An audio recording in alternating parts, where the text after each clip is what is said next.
So now we have this gear input. Make sure the shim's still on there. Okay, now the motor. And it should have this silver thing right here. Just make sure it's on there. It doesn't need to be on a particular way, just make sure it's on there. Okay, put the red wire on the other side of the gearbox. Keep the black wire facing you. Then just kind of make it. Oh, there you go. So we fit it right on here. Make sure the motor gear is touching this gear. Visually inspect that. Just watch resistance. Make sure the black wire is facing you. The next step, anti-reversal latch. I hate this thing so much. The springs always break until this thing has like that. So it's kind of get on there closed. Make sure the black wire is kind of standing. Actually, it's not really straight up. It's more of diagonal that way, but it's close enough to standing up. Okay. So you should be able to do this one. This one's pretty easy. Okay, so now we're going to go on the piston and the cylinder. Okay, just the cylinder on here. The cylinder head. The piston head, whatever you call that. Okay. And you should see that this is kind of uneven on one side. This should be a hole right here. Okay, so just put that in. You're going to want to like that. And you got this. And of course, if you have like an upgraded piston or a spring or anything, you can just put it in. It doesn't really matter. So what I'm actually going to do is put the piston in right now. Okay. Make sure that it works fine. It's on here. Make sure, if you're going in the gearbox, you should know this, that this all needs to fit. Sure, if you're using, you know what you're doing if you're doing this. Okay, so make sure that the threads are down toward the gears and that it is on its track. You can just try and move it back and forth. Make sure it's nice. Okay.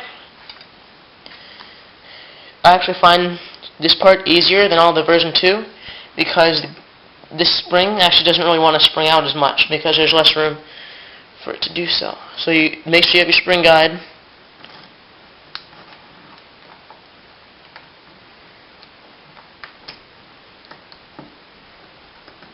And make sure before you do this part, you need to make sure your springs are all in place. And then just put it in there.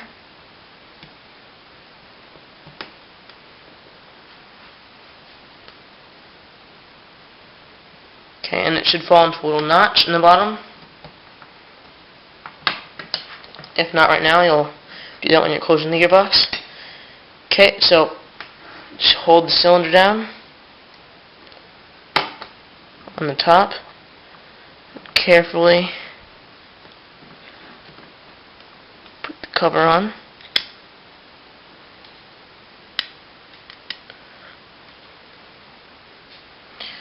This is the part I always hate. This is probably going to take me a while.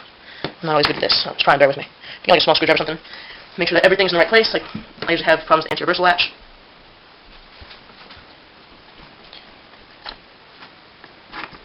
And again, don't push down because you're just going to, don't break it. That'd be quite bad. Just take your time. And then you can just inspect in the top and see where all the gears are placed.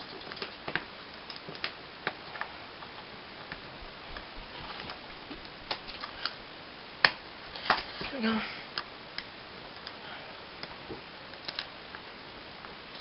Again, I'm sorry for this taking so long, but I'm trying to be patient and getting all these gears in right.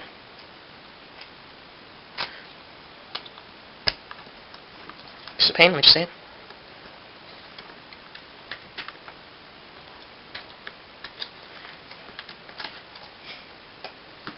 There. Finally. Then sometimes this piston head needs to be moved into the right angle.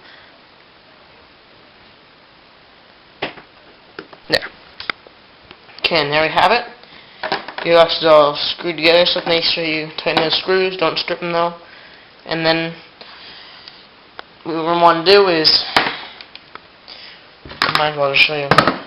Okay, you go inside of here, and the black wire, you're going to have to feed the whole gearbox into here, up into here, and be careful and feed the wires up over the fuse into here, and then the black wire should go onto the far side over here, and the red wire should go on and plug into right closer to the fuse. This one right there. So black wire farther, so closer to the front of the gun, red wire closer to the back of the gun.